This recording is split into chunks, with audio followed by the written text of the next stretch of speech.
right, good afternoon, good evening, everyone, and thanks for being here. Really appreciate the interest in our meeting. We always enjoy having guests here. I'll go ahead and call this meeting to order on July 12th, 2022, and ask our city clerk to please call roll. Commissioner Galt? Present. Commissioner Guest? Present. Commissioner Henderson? Present. Commissioner Wilson? Present. Mayor Bray? Present. So I'll ask Commissioner Wilson to do the invocation, and we'll remain standing for the Pledge of Allegiance. Heavenly Father, thank you on behalf of all of us who are gathered here for the many blessings that we have. Thank you for the ability to be involved in useful work and to be gathered together as a group that will be working on for the betterment of our community. We come to you today asking for your guidance and support as we begin this meeting. Please grant us wisdom to make the best decisions on behalf of our community. In Jesus' name we pray. Amen. I pledge allegiance to the flag of the United States of America and to the republic for which it stands, one nation, under God, indivisible, with liberty and justice for all.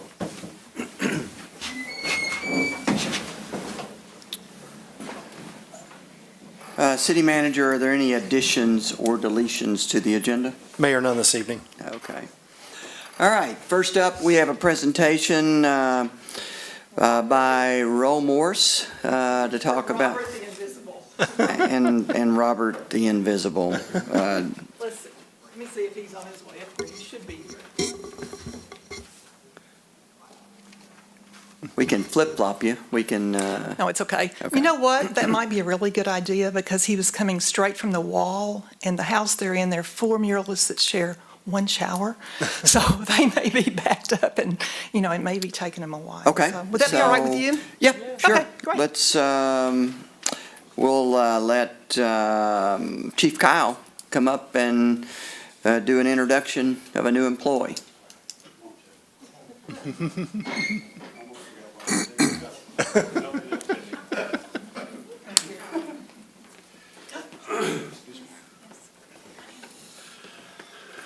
Good evening, Mayor, Commission, City Manager. I am here tonight to introduce a new employee that we're excited to introduce to you. And with that, I'd like to just give a brief background about him, a little overview, and then kind of present him to you. Jeff's 52 years old and married with 3 children. He lives here locally in the Lone Oak area and has been an electrician for 30 years. He started out installing fire alarms and burglar alarms for several years and was accepted into the IBEW in the early 90s, having gone through a 5-year apprenticeship. He worked on several commercial buildings throughout the city over the years and also worked at several of the local industrial plants. His hobbies are spending time with his family, trail riding, woodworking, and he's really excited about being here at the city and being the electrical inspector for the City of Paducah. So with that, I present Jeff Prescott. Hey, Jeff. How you doing? Welcome aboard. Got any comments? No. You and I've had a couple of interactions, so I think I've said everything I need to say. But your position's important. Meeting the public is important. Balancing getting things done with compliance out there. So it's great to have you on board. Well, I appreciate it. Okay. Thank you all. All right. Thank you. Thank you. Thank you. Thank you, Mayor. Chief. Okay, so now we'll ask Roe Morris to come up, and we have a very honored guest tonight. We do. This is Robert Dafford of Dafford Murals. And as of, 30 minutes ago, you would have seen him on the scaffolding down along our riverfront. On behalf of Paducah Wall to Wall, we're a group of about 16 volunteers. And we have been coordinating Paducah Wall to Wall for 26 years. This is our 27th painting season. We've always envisioned 3 full blocks of paintings, not to exceed 3 blocks, quote unquote, Bill Schrader, because we have to maintain those walls. And we wanted to always encourage other muralists, locally and regionally, to come here and paint anywhere and everywhere in the city, but we've been committed to the 3 blocks. And we're so happy because we had a donor who made it possible to paint all of the murals behind the train. And that's exciting because finding sponsors for murals behind the train, we felt like might be a real challenge. So Robert, we talked about this since the summer of 2016 during Barbecue on the River. And they made a sketch, he and Herb made a sketch of what that would look like behind the train. So we've been carrying that around all these years.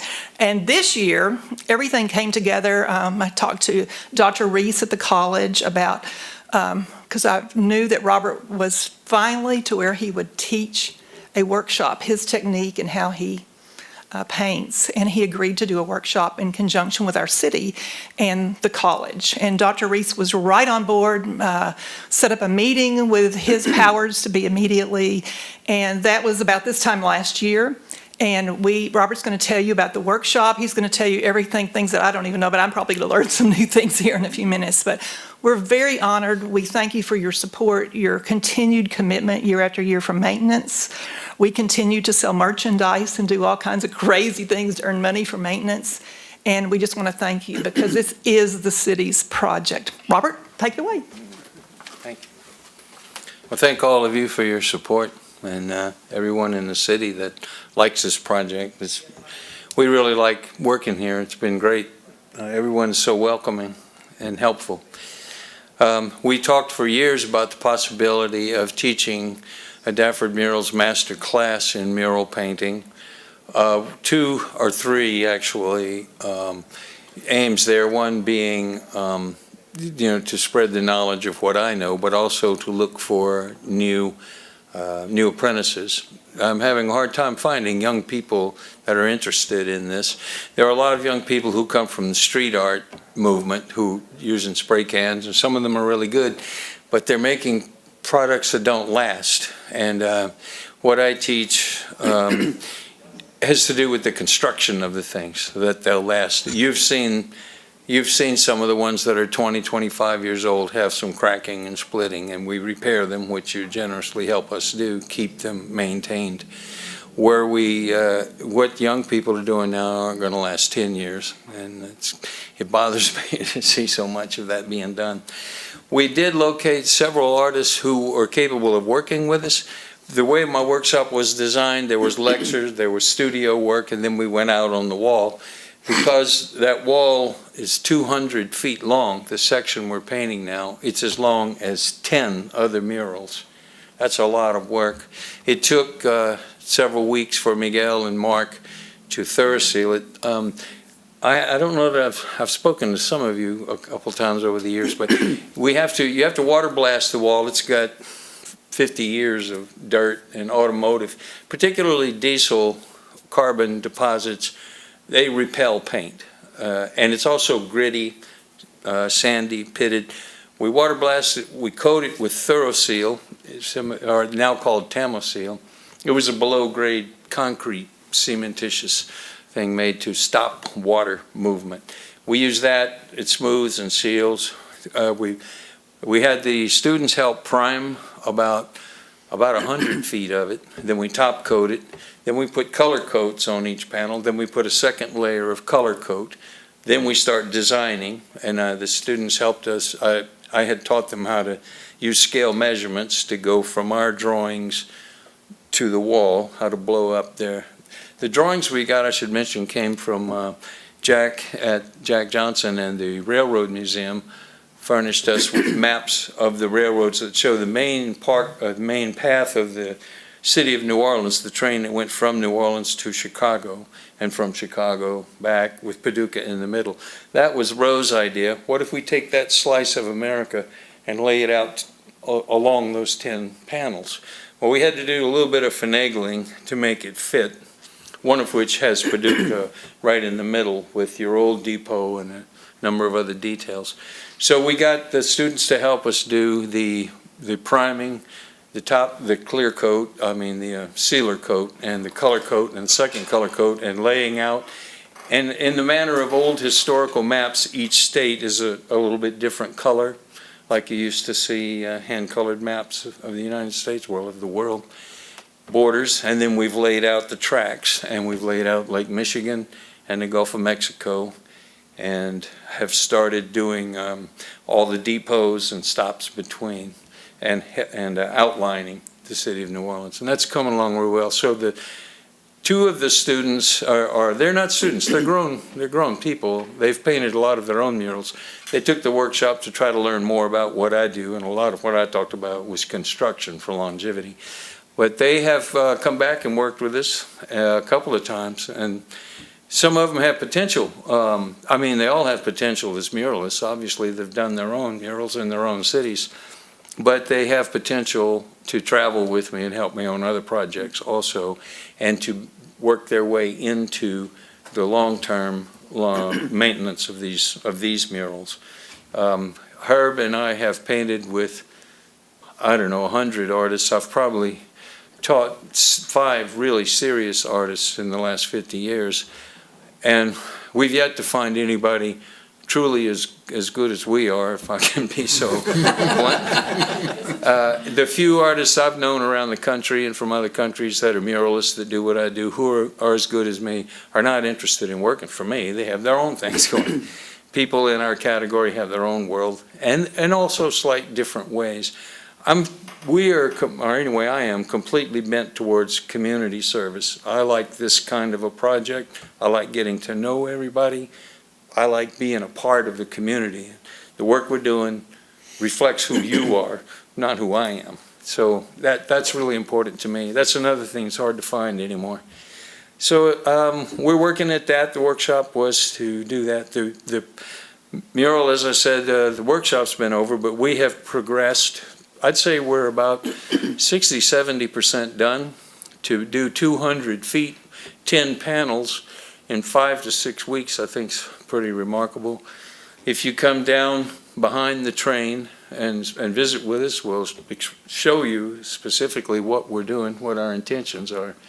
And the completion date originally was July 30th. It'll probably be first week of August that we'll be completed with that. In the meantime, Herb's been working a lot on his own on the restoration of the telephone mural and the mules. The very first mural we did was the original landing at Broadway, with mules hauling hogsheads of tobacco up off of the barges. We're restoring that picture, and the one right next to it, the Civil War painting. That will be going on until the first week of August. And we look forward to keep coming back. Thank you. Do you have questions about? Well, I'll just make a few comments. I had the pleasure of meeting you, I guess about a year ago. We had lunch, and Right. having come down and seen the murals, since we got started with them, I really just had no idea, of all the work, and I was, very impressed with the work that you do. And sort of redoubled my commitment on behalf of the city to make sure that we maintain those murals. I dare say that the murals, I guess the number one tourist attraction in Paducah probably is the Quilt Museum, perhaps, but those murals would have to be up there pretty high toward the top. People talk about them all the time. You can go downtown just about, it seems like any time people are walking around looking at them. So, we're honored to have you doing work in the community, and we appreciate all your service to our community. Well, thank you. Anybody else? I think we agree you're the best. And we appreciate having you in our community. It's an honor to get to say your name as our artist for our murals. And I think as a city, we've been protective of your artwork, and we really appreciate it. I appreciate that, too. I might take a minute to introduce Deborah Garrow. Please. Deborah Garrow is the equivalent of Roe Morse in her town, Abbeville, a little southern seafood market in South Louisiana, right on the edge of the marsh. And she has just done 30 years of service to her town. Flower beds, redoing the town squares, initiating festivals and markets and all kinds of things, and including they've bought 7 or 8 murals from me over the years. And she has come up to see what we've done here and kind of mentor with Roe a little bit but how did you get city council to agree to do all this? And she's really, really enjoyed the city, I think, and everybody's, Well, welcome. it's lovely. Everybody's very happy. And You know, anytime, I always tell people about the murals, and anytime, you know, they say, well, who's Robert Dafford, you know? And I always go to that, is it the saxophone that you, Oh, the clarinet. the clarinet, In New Orleans, right? which is an amazing piece of work. 18 stories. That I show people, so Well, thank you. after that, it doesn't take much to convince them. So, thanks again for being here, Yeah, Thank thank Mr. you. Dafford. Mayor and Commission, you know, we talked about the value of that to our city. And one thing that we will be, we've met with Roe and a couple others, we'll be looking to bring you a proposal, an RFP here in the near future about redoing the lighting on those along the whole wall to be able to showcase not only the great work, but also to highlight that in a manner that all the lights with the new 10 panels going up and then all the way down will have a uniform look. So we're working on that and we're looking forward to bringing an RFP, request for an RFP to do that here in probably 3 or 4 meetings. Okay, great. Before we get into the agenda, I just thought I'd make an announcement, or some of you may have already seen it, but I want to talk a little bit about the outdoor sports complex and the 911 projects that have been ongoing in the community. You know, both are really, really important projects to the community. And over the last several weeks, a couple of months, we've been working, city and county have been working together to, I guess the best way to characterize it would be to be on the same page. You know, they're two totally separate projects, but at the same time, you know, they're interlocked because of the financial commitment for both of them.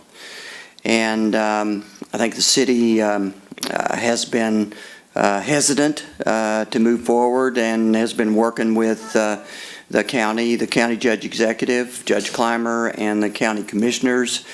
And over the last 24 hours, we've reached a point at which where we both have agreed to move forward, you know, with, you know, commitments to each project. I'm really pleased that we are at this point. I'm convinced that both projects are very important to the community. Take the outdoor sports complex first. You know, that's a project that we've been working on for a good amount of time. We've already hired a company that's gone to work designing and planning for how we're going to promote the sports complex. It's going to bring a lot of tourism, sports tourism, you know, into the community. And so there's no question that economic activity, it's going to bring economic activity to this community that's going to be very important. 911, a totally separate and totally different project with a lot of complexities to it, is a project that we've been working on, and it requires, it's going to require a partnership between the city and county, and I don't think that's always easy, because the needs of the city are sometimes not exactly the same needs of the county, and so we have to work through our partnership in that regard. And but I am convinced that the county sees this as an extremely important project and is fully committed in all facets. I attended a 911 committee meeting yesterday, an independent committee that the judge and I have appointed folks to. It was a really good, intense discussion yesterday about getting to the bottom of I guess, making sure that we are going down every avenue to ensure that we've explored all options so that we give city and county residents the best value for the money that we spend, and that we weigh all these things and ensure that we're looking at all things. So I don't want to dwell on the subject. We're moving forward. I want to make sure we have an honored guest here tonight, one of our county commissioners, but I want to give any of our city commissioners that have any comments that they want to make, I'd welcome that. Or we can invite Commissioner Jones up to make a few comments. Commissioner Galt? Sure. Commissioner Jones, come on up. As you know, yesterday, and I've had some trepidation, I've shared that with you all about, it's a want and a need, and we've got to find a way to skin both cats, if you will. And I've had some concerns about how we were going to do that, because we've got some money set aside, but whether we'll have enough. And I think it's important that we work hand in hand to find a way to do that. And today, Eddie and I were on the phone, and I think we made a lot of progress. And we're going to sit down and make a stab at it tomorrow at the attorney's office together to see if we cannot at least get a ground feel and some points we can agree on that we can take back to the 911 committee. They can start working over and have that going on in conjunction while the RFP is out, so that we can get it back, get it worked through, and then get it to both bodies. But he offered to come tonight, so here he is, and I appreciate that more than he knows. It's great to have you. Well, thank you, but we just wanted to do our part. I say I'm one commissioner, but obviously I talked to the fiscal court. Everyone is interested in whatever we got to do to build a community 911 radio tower that meets all of our needs. And as you said, Mayor, some of the needs are a little different depending on where you live. But we want to have the best that we can have for our community. So we're on board to help and be a partner. That's right. That's right. So we're headed in the right we direction. appreciate that. We appreciate the partnership, Commissioner, with you and the county, and it's important that we work together. And I'm very encouraged in moving forward. So Yeah. thank you. I will say this, and you and Judge Clymer put together a really good committee. Carol and I are on it, but You sound like Robert Dafford. You guys are the best. But we are chaired by Kevin Caulfield and Jewel Jones and Dr. Irv Smith, and really, we are engaged in digging in. This is not a sexy topic, folks, and I don't know if you remember when they handed you I remember when they first handed me, Sandra, you and I were in a joint meeting when Commissioner Wilson, rather, I should say, when they handed us that first engineering report, and I didn't understand it the first time I read it. I didn't understand it the fifth time I read it. Maybe I'm beginning to understand it, but together this committee is certainly understanding and doing the work. So good job on putting together the committee. Thank you. Thank you for being here again. Appreciate it. Okay. With that, we'll move on to the consent agenda. I don't want to, any other comments from anyone? We okay? Everybody good? Okay. Items on the consent agenda are considered to be routine by the Board of Commissioners and will be enacted by one motion and one vote.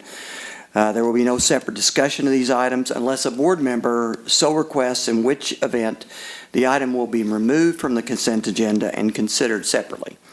The city clerk will read the items recommended for approval unless any commissioner has an item that they would like to be removed for separate discussion.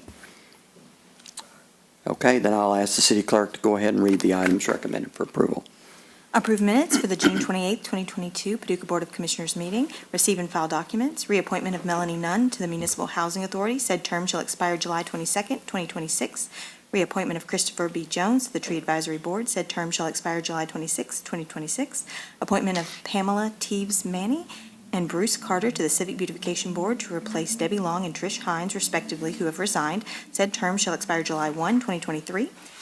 Personnel actions, a municipal order approving a memorandum of agreement with Harriet Reed for property tax incentives related to the annexation of 5345 Hinkleville Road and 5435 US Highway 60, and authorizing the mayor to execute all documents related to same. A municipal order declaring the real property located at 832 North 7th Street, 836 North 7th Street, and 626 Boyd Street, Paducah, Kentucky, to be surplus property, accepting the bid of Tyrell Grant in the amount of $400 for each, for a total bid of $1,200, and authorizing the mayor to execute the deed and all documents related to same.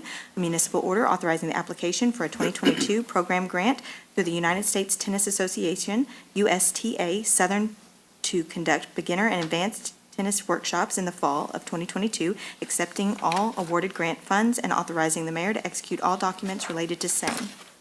So move. Second. Roll call, please. Commissioner Galt? Aye. Commissioner Guess? Aye. Commissioner Henderson? Aye. Commissioner Wilson? Aye. Mayor Bray? Aye. Okay, we have one municipal order tonight on a piece of property to transfer.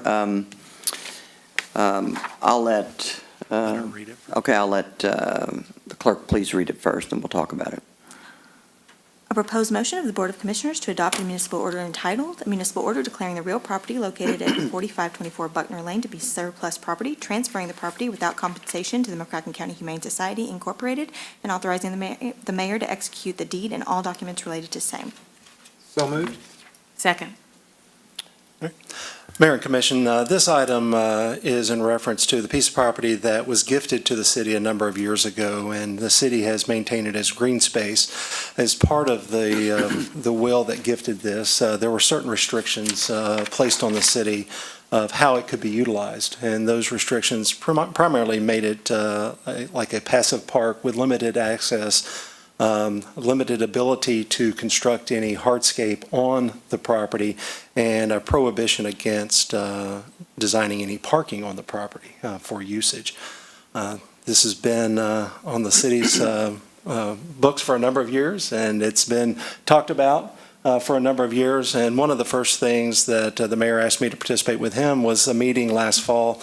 And we did that a couple times via Zoom with the West End Neighborhood Association to kind of discuss the opportunities for this property. And as we looked at it, it really became apparent that while it was a great gift to the city really wasn't in a proper position to make full utilization of that property regarding those restrictions. You have Northgate Lane that's just to the side of the property. It is not up to standards. Should we go to develop that and include parking and develop that street to be fully used and accessible, it was quite of an expense. And so we looked at that opportunity. We looked at in that area. While it's a nice piece of green space, there is no really good access along the road. There's no sidewalks leading to the property. There's no dedicated space to it. And so, giving all those considerations, the mayor and I again met later on with that group, the West End Neighborhood Association, and talked about our findings on that. And we came to the realization and recommendation that brings us tonight that, in accordance with that will, we think that while it's a valuable piece of property, we think there's more valuable to the community to let the city declare it as surplus, which then the next in line in the will's documents was that it would go to the Humane Society, and the Humane Society has no restrictions on it. So however they decide to develop it, or should they wish to sell it for future development, we talk about, a number of ways of limited property. Those restrictions are not put on the Humane Society. So it is an opportunity there, and so that's what led us to the determination and the discussion. Mayor, you want to add anything on that? Yes, a little bit. So I grew up actually in that part of town, so I'm pretty familiar with the property, the location. My father, Fred Bray, was good friends with Clyde Boyles. And this was his widow. Clyde died a number of years ago, and then his widow died later, and she willed the property to the city. And when I first, encountered this situation, I thought to myself, well, there's some property that perhaps we could, some green space that we could make into a small mini park of some type. I mean, Lord knows, we need, more parks is always good. And if we could get more parks, that would be a good thing for the city. I talked with a couple of landowners that own property adjacent in the hopes that they might be interested in partnering in some way, shape, or form with the city to help develop a park. That didn't work out, and I just think there were a lot of challenges to really make this into a usable park of any type. So it's not without understanding that, more green space, more parks would be a good thing. But this one just didn't work out. It wasn't enough land, and it wasn't positioned somewhere where we could really do it. So reluctantly, we decided to suggest that we declare it as surplus property. And as Darren said, the Humane Society is next in line.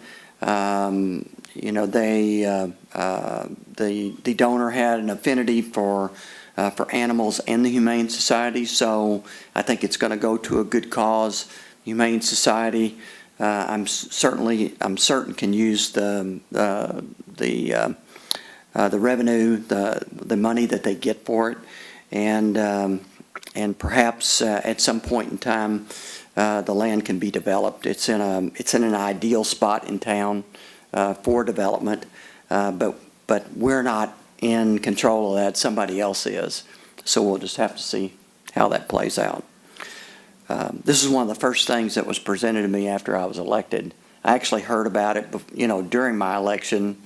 That the West End Association was meeting, and they wanted to, they wanted to get an answer. It was something the city needed to take a look at. So we did take a real intense, close look at it, and this is the decision we came to.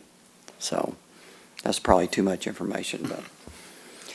Do you feel the neighbors that you talk to that live adjacent to it are all, they're all aware that we're doing this? And No, we didn't talk to the neighbors, but we talked to the West End Neighborhood Association, which, we assumed represent the neighbors.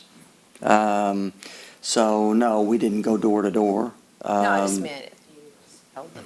But there was a very active group out there, and I think in my discussions with them, they understood the challenges around it. We had several meetings. We were very open, transparent. I even called the church, which has land. They had just bought that church in the last couple of years, and had plans for it, larger plans, and so. It would have required an inordinate amount of money, to try to piece something together there, and it really is just, all in all, really not enough land. So that was the decision we came to. So.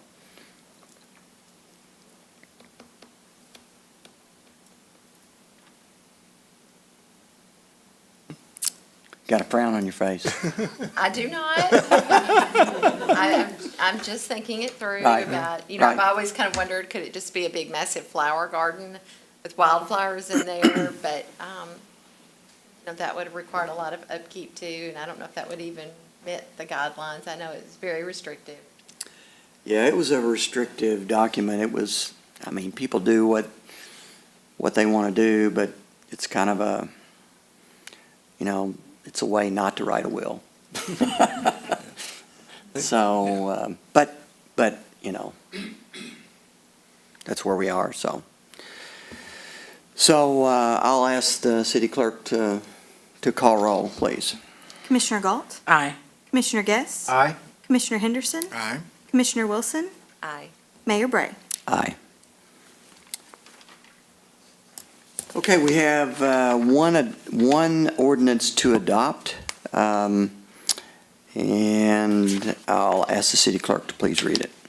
A proposed motion that the Board of Commissioners adopt an ordinance entitled, an ordinance extending the boundary of the City of Paducah, Kentucky by annexing certain property lying adjacent to the corporate limits of the City of Paducah and defining accurately the boundary of said property to be included within said corporate limits. This ordinance is summarized as follows. The City of Paducah hereby approves the consensual annexation of certain tracts of property contiguous to the present city limits located at 1630 North Friendship Road containing approximately 1.962 acres of land. So moved. Second. Any discussion on this one? We talked about it a couple weeks ago. It's right off Friendship Road. Is it totally undeveloped at this point? I didn't drive by there. Josh, you want to? I'm sorry, I missed that. That's okay. I missed the briefing last time. about Oh, that. okay. I'm just curious about what's on it. Good evening, Mayor, Commissioner, City Manager. Commissioner Wilson, there is a white house that's on there right now. It's being rehabbed for rental, I believe, but that's the only structure on the property. Okay. Thank you. Yep, thank you. Okay, I'll ask the city clerk to call roll. Commissioner Galt? Aye. Commissioner Guess? Aye. Commissioner Henderson? Aye. Commissioner Wilson? Aye. Mayor Bray? Aye. Okay, we have one ordinance to introduce tonight. And I'll ask the city clerk to please read it. A proposed motion that the Board of Commissioners introduce an ordinance entitled, an ordinance extending the boundary of the City of Paducah, Kentucky by annexing certain property lying adjacent to the corporate limits of the City of Paducah and defining accurately the boundary of said property to be included within the said corporate limits. This ordinance is summarized as follows. The City of Paducah hereby approves the consensual annexation of certain tracts of property contiguous to the present city limits located at 3520 Olivet Church Road containing approximately 1.176 acres of land.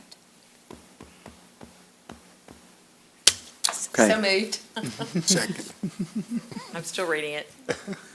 All right, Josh, tell us about this piece of property. Thank you all. Right now, there is a vacant house on the property. Nobody's living there, but it is being actively marketed at this time. The property owner has been approached with possible apartments or office buildings. So in about a month after the consensual annexation goes through, we would recommend a B3 business zone to the Planning Commission, which would allow apartments and offices, whichever way they decide to go. But Ms. Bell has approached us to consensually annex, and it is located just south of the newer apartment complex right behind the movie theater on Olivet Church Road.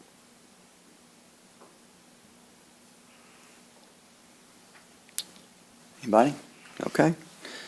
Thank you, Josh. Thank you all.